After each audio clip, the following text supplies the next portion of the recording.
Jesus came. Just enough when Jesus came and all through the house, not a creature was praying, not one in the house. Their Bibles were laying on the shelf without care in hopes that Jesus would not come there. The children were dressed to crawl into bed, not once ever kneeling or bowing a head. And Mom in her rocker with the baby on her lap and watching the late night show while I took a nap. When out of the east there arose such a clatter, I sprang to my feet to see what was the matter. Away to the window I flew like a flash, tore open the shutters, and threw up a slash.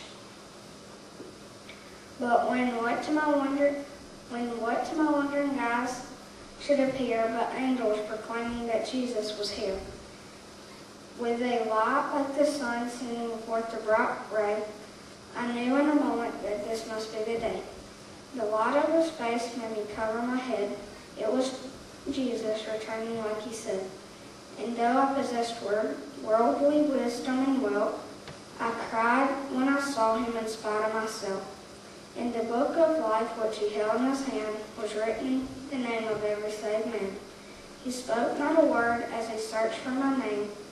When he said it's not there, I hung my head in shame. The people whose names had been written with love, he gathered to take to his Father above. With those who were ready, he rose without a sound, while all the rest were left standing around. I fell to my knees, but it was too late. I had waited too long, and thus sealed my fate. I stood and cried as they rose out of sight. Oh, if only I had been ready tonight. In the words of this poem, the meaning is clear. The coming of Jesus is drawing near. There is only one life, and when it comes, the last call, we'll find the Bible was true after all.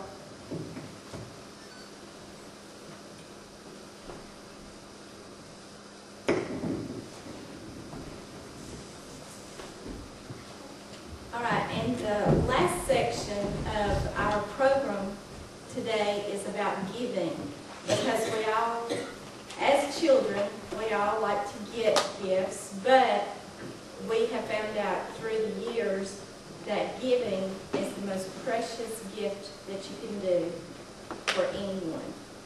And the first part of this section is talking about the legend of the poinsettia. And you are all going to be getting a gift that is given from the children.